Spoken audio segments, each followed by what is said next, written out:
You just lost respect, right now, and you didn't even feel it happen. Here's the tell. You explained yourself to someone who never even asked. I've studied high performers for years. Closers, founders, men who own a room without raising their voice, in boardrooms or in the DMs. One pattern never fails. Winners rarely explain. Losers can't stop.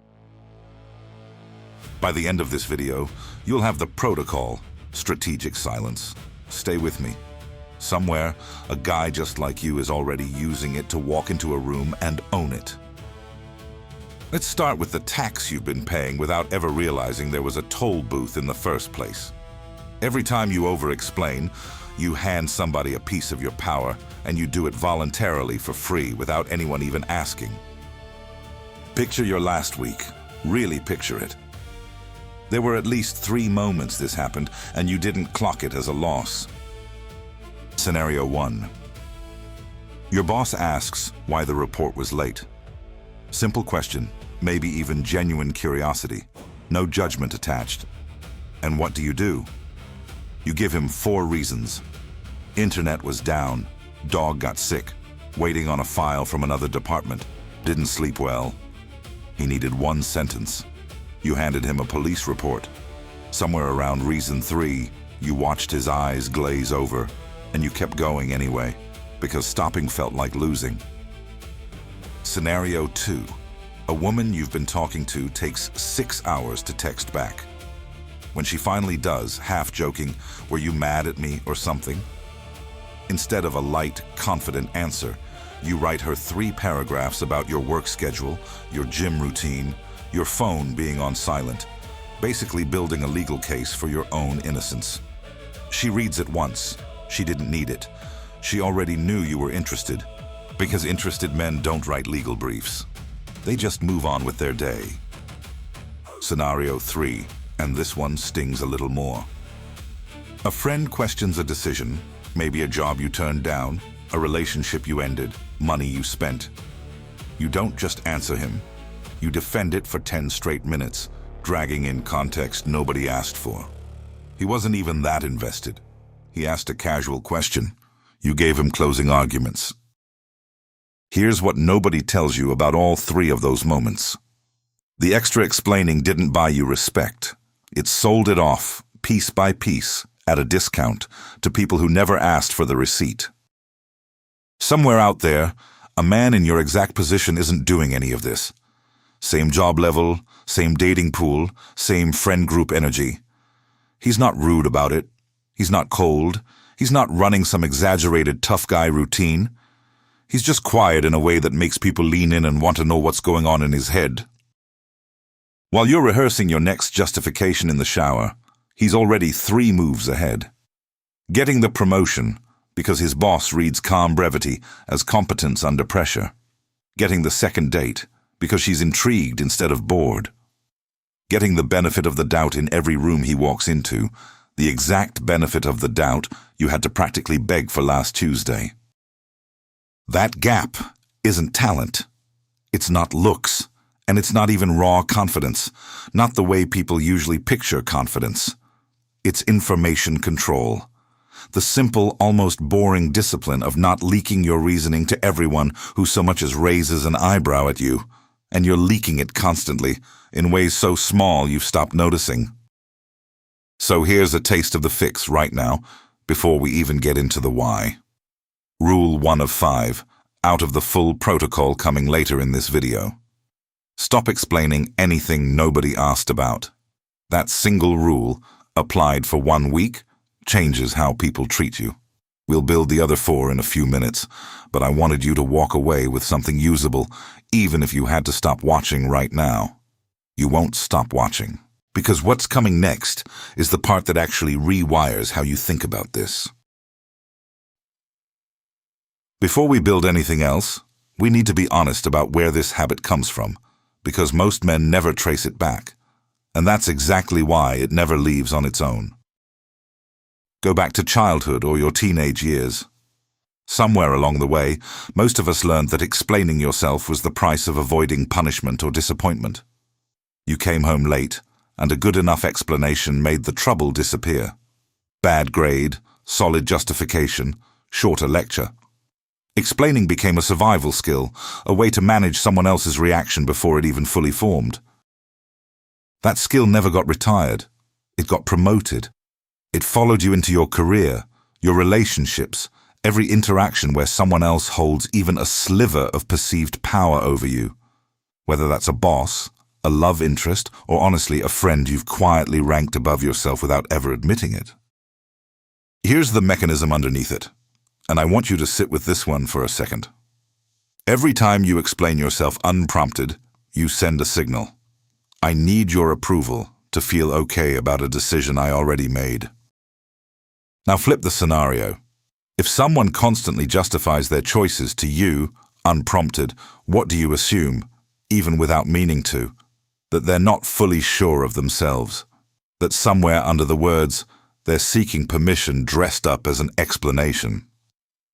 Permission seekers don't get respect.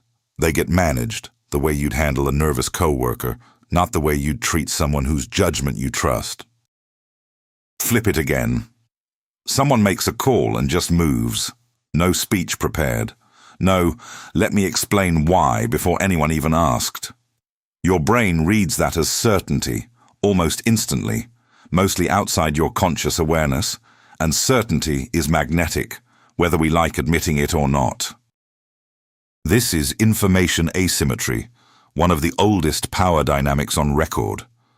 The person who explains less holds more cards, not because they're hiding something shady, but because mystery forces the other person's brain to fill in the blanks on its own.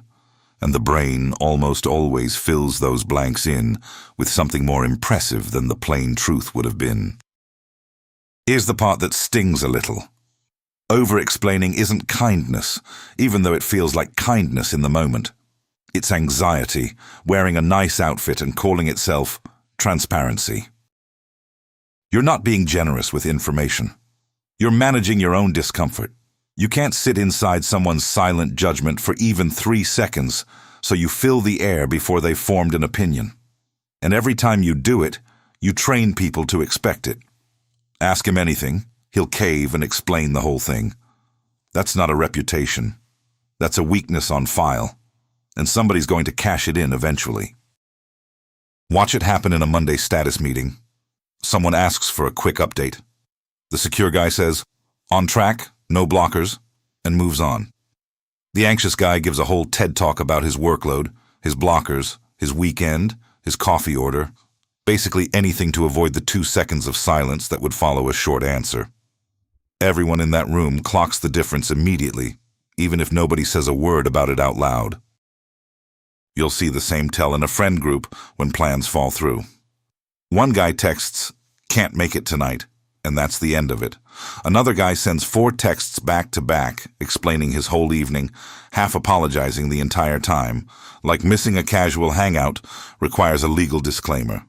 Nobody in that group chat asked for the disclaimer. They just stopped reading after the second text.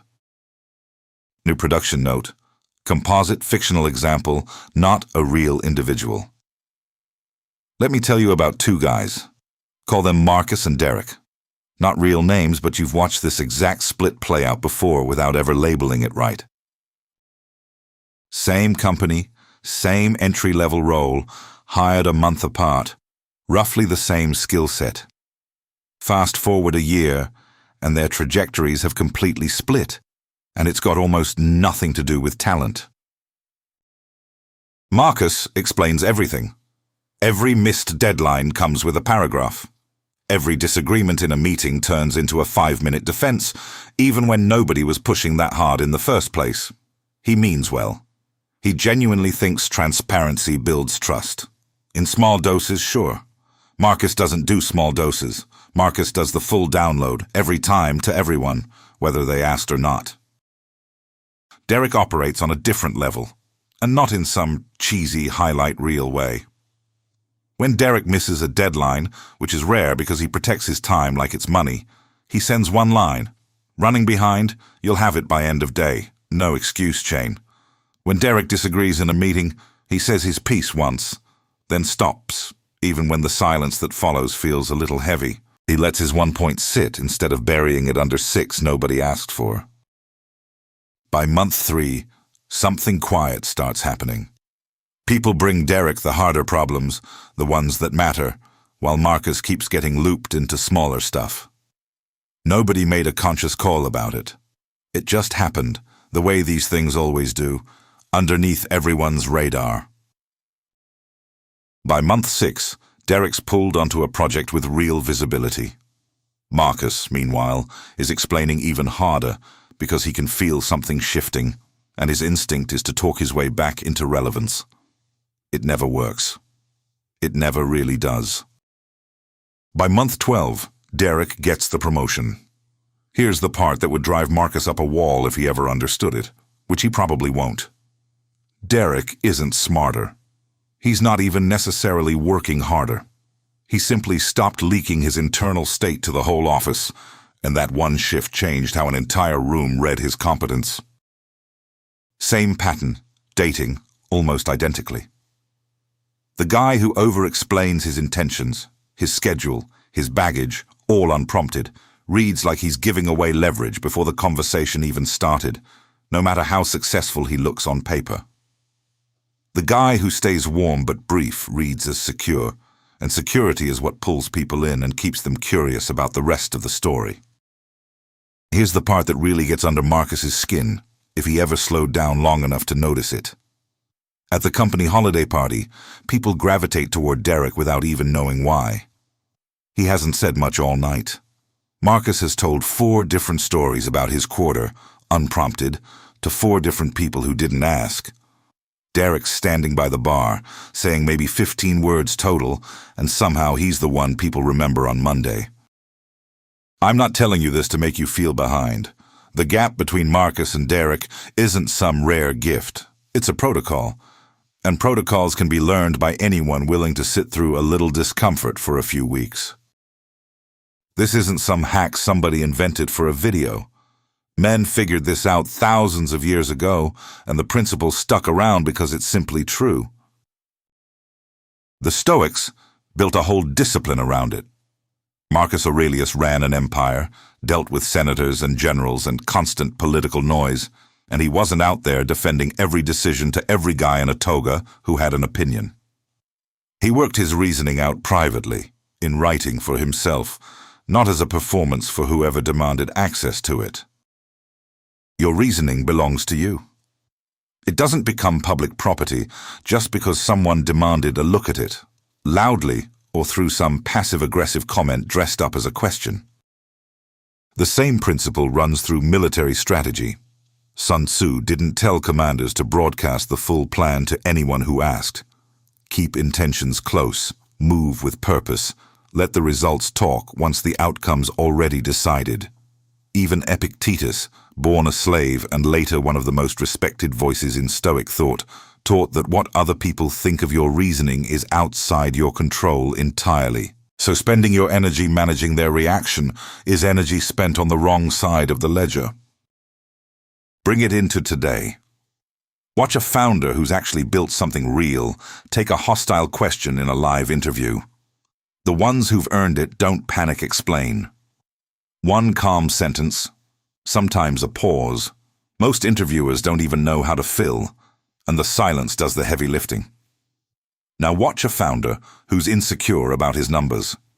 5 straight minutes, circling back, stacking qualifiers, over-justifying every single claim. You can feel the anxiety through the screen, even if you couldn't name what you were picking up on. Silence, used right, isn't the absence of an answer. It's a filtered one. You're choosing what earns your words, and that choosing is discipline, not attitude. Same story in the boxing world going back decades. The champion doing the pre-fight interview rarely trash talks for 10 minutes straight. He says one cold, quiet line and lets the other guy fill the silence with nerves. The challenger, the one who needs the crowd to believe him, talks the whole press conference. Confidence doesn't need a microphone held to its mouth for 20 minutes. It just needs one good line and a stare. Let's go one level deeper, because understanding the why is what makes this stick, instead of fading out in a week like most advice does. Humans assign higher value to things that are scarce, and that applies to information and attention just as much as it applies to sneakers or watches. Explain everything, immediately to everyone, and your words go abundant. Abundant things get discounted, automatically, no debate needed. Speak less, but with intention, and your words go scarce by comparison. Scarce things get studied closer. That's why the quiet guy in a meeting who finally speaks up usually pulls more attention than the guy who's been talking the whole time, and nobody remembers a word of it. There's a curiosity gap running underneath all of this too. Give someone a piece of information without the full context, and their brain doesn't relax. It leans in, trying to close the gap on its own. That leaning in is close to what we experience as interest, sometimes attraction, in a social context. Over-explaining closes that gap for people before their brain even wanted it closed. You're doing the work of curiosity for them, and in doing it, you're removing the exact thing that would have made them more interested in the first place. There's a status layer here too, older than modern psychology, wired into basic social hierarchy across species. Higher status individuals communicate less frequently, but more decisively. Lower status individuals communicate more, often seeking reassurance that they haven't upset the group. That's not a character flaw if you recognize yourself there. It's wiring, and wiring can be consciously overridden with enough reps. Think about limited drops in sneaker culture, or a restaurant that only takes 10 reservations a night. Nobody's mad that they can't get in. If anything, they want it more. Now imagine that same restaurant seated everyone who walked up. No wait, no list. Tables always open. Nobody's fighting for a table anymore, because there's nothing to fight for. You've been running your personality like the restaurant with no line out front, wondering why nobody's hyped to get in. Creators figured this out a while back too. The account that posts constantly, comments on everything, replies to every single mention within a minute, starts feeling less like a person and more like a customer service line. The account that posts rarely, but every post actually lands, keeps people checking back. Scarcity isn't a personality flaw. It's a resource you've been giving away at wholesale prices. Enough diagnosis. You've got the mechanism, you've seen the tax, you watched it play out with Marcus and Derek. Let's shut the leak down, rule by rule. This is the strategic silence protocol.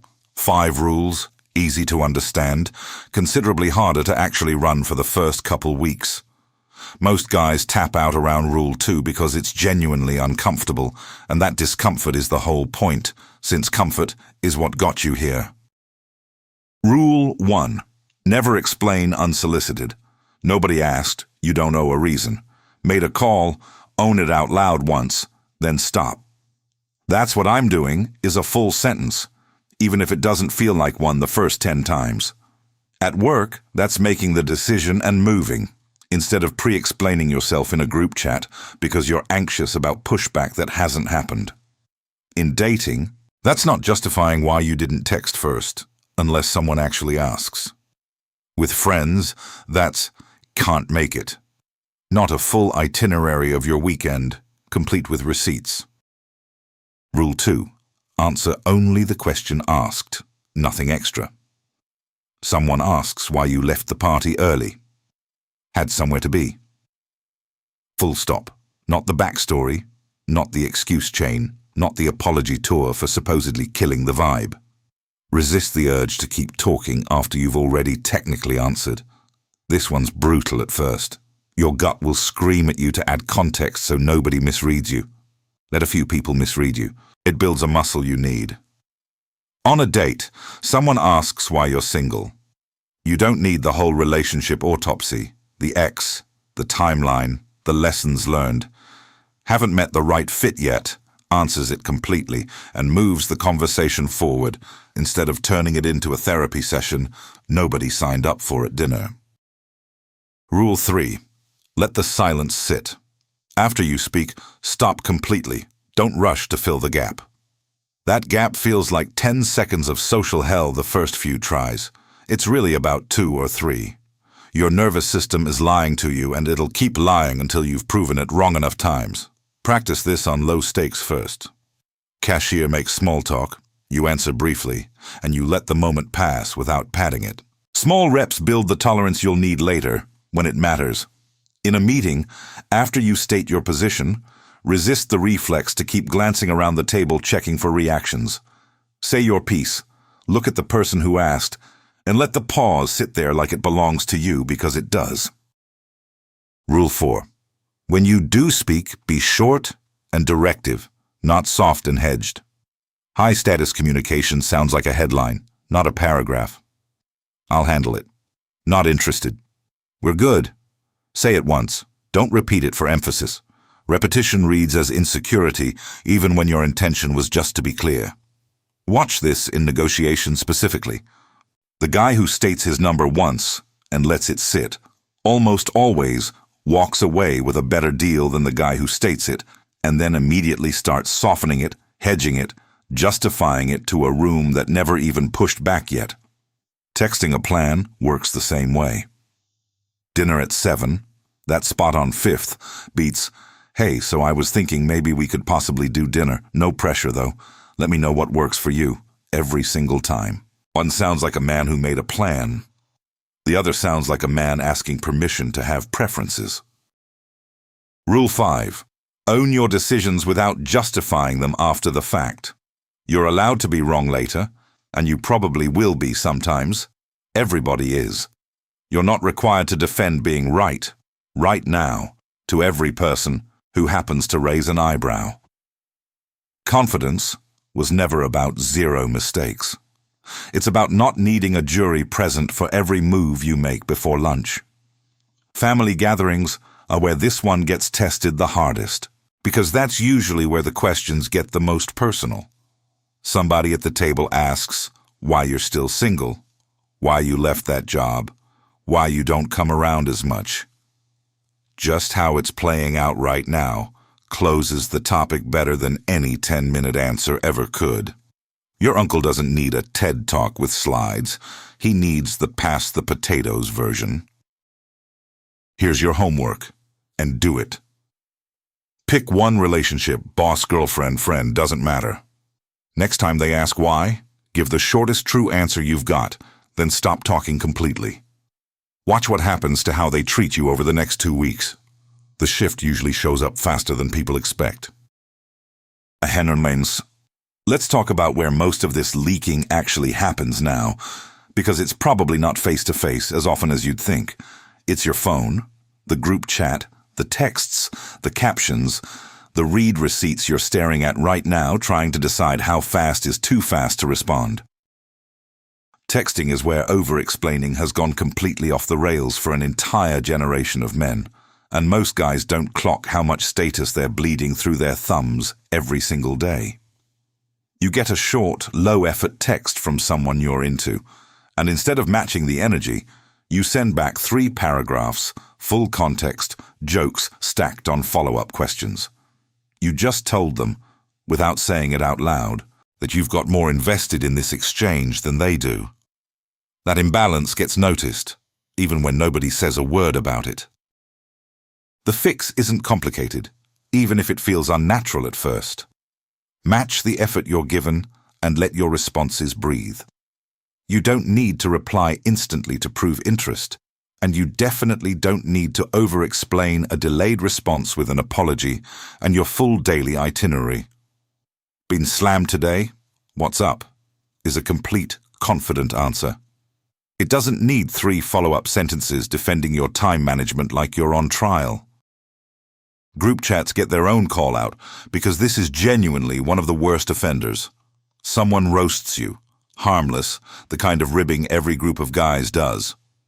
Instead of laughing it off or firing back one line, some guys type out a defensive paragraph correcting the record nobody asked about. That paragraph does more damage to your standing than the original joke ever could. One funny line lands. A defensive essay reads as thin-skinned every single time, period. Social media runs the same play. Notice how accounts that carry real weight almost never explain themselves in captions. They post, and they let it sit. Compare that to an account that posts, then adds 3 sentences justifying it, pre-defending against criticism nobody's even typed yet. That second move reads as insecure immediately, even to someone scrolling past in 2 seconds who couldn't tell you why it felt off. Email plays by the same rule with almost no adjustment. A short, clear email that states the point and stops reads as competent. A long one, padded with qualifiers and apologies for a decision nobody's challenged, gets skimmed, and it trains people to expect that nervous energy from you every time your name shows up in their inbox. Even voice notes give you away.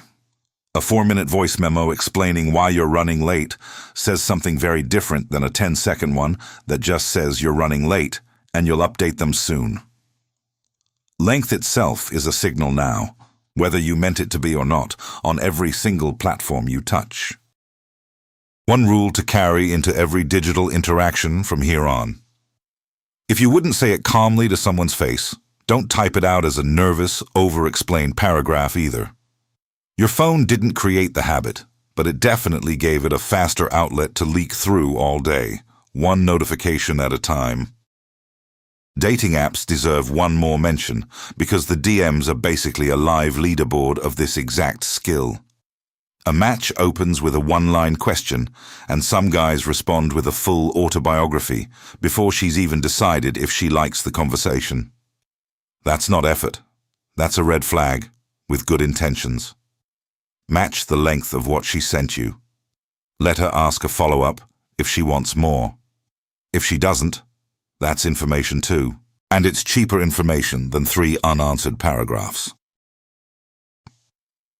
Before you go full mute on everyone in your life starting tomorrow morning, I need to flag something, because this is exactly where guys take a genuinely good principle and drive it straight into a ditch.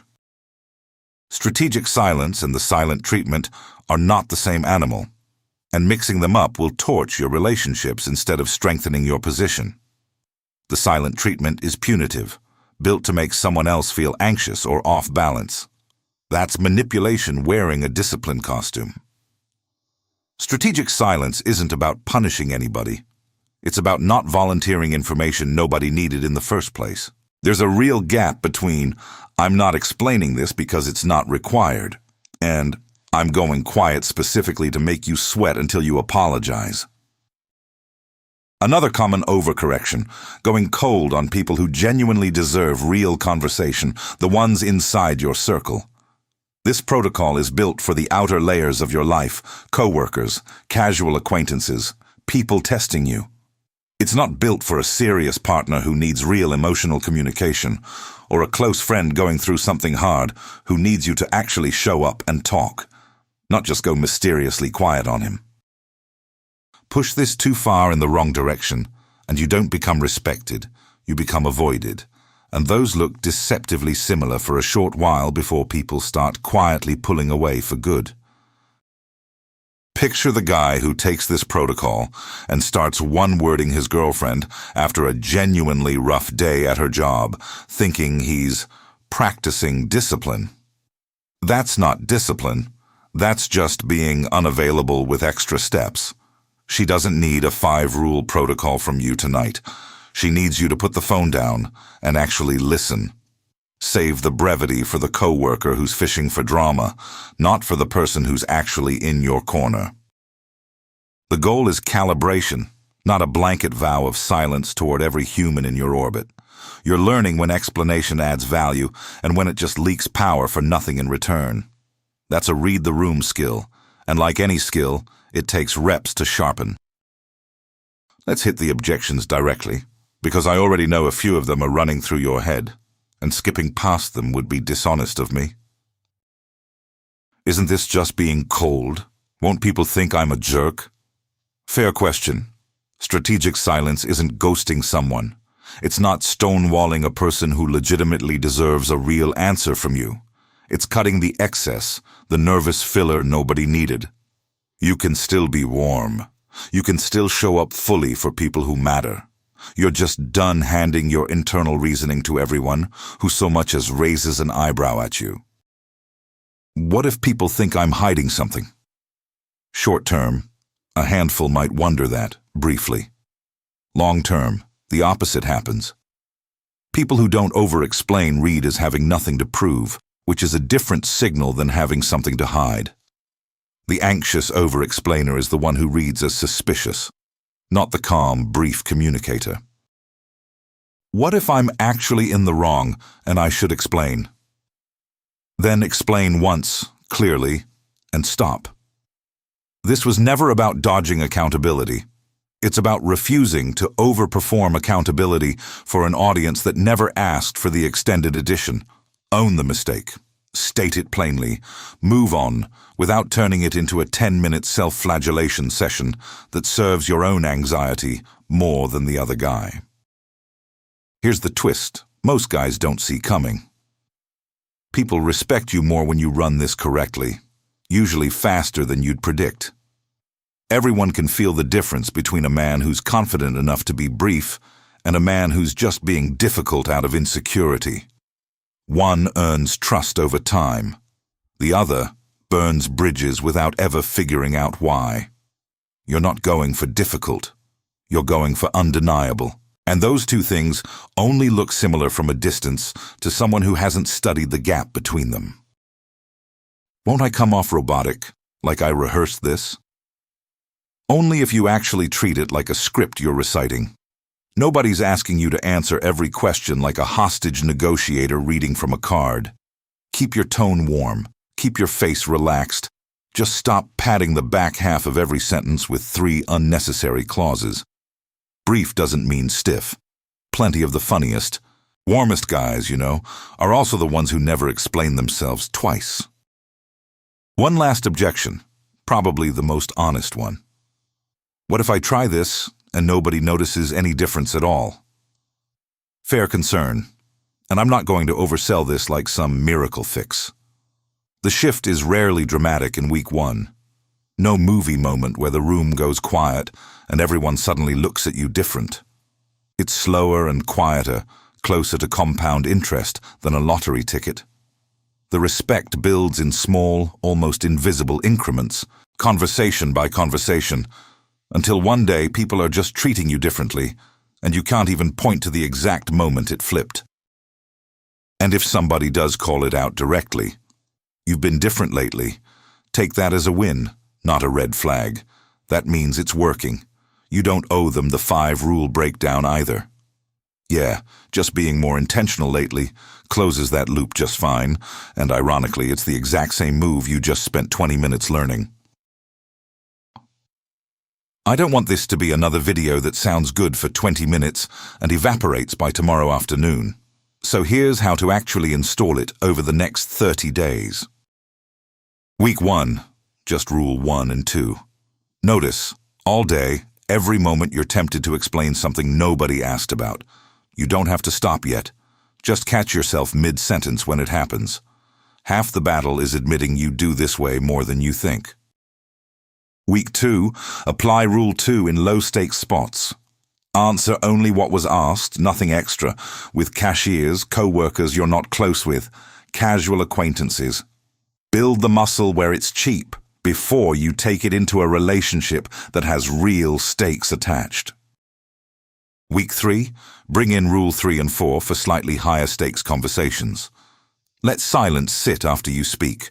Be short and directive instead of hedged, especially at work, where brevity tends to get rewarded faster than it does at home. Week 4, run all 5 rules together, with a hard focus on Rule 5, owning decisions without justifying them in whatever relationship currently costs you the most respect through over-explaining. You already know which one. You knew the second I described the pattern back in Act 1.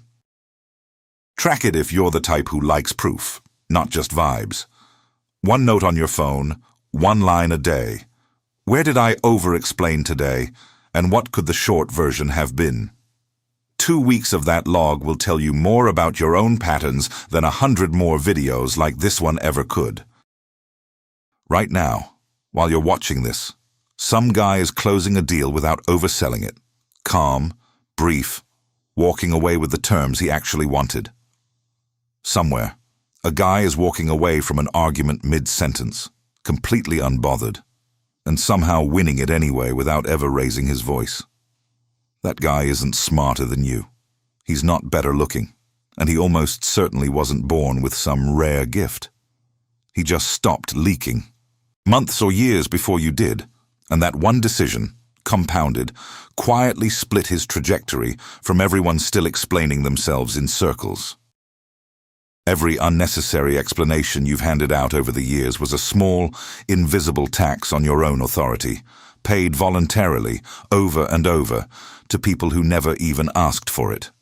Starting today, that tax is done.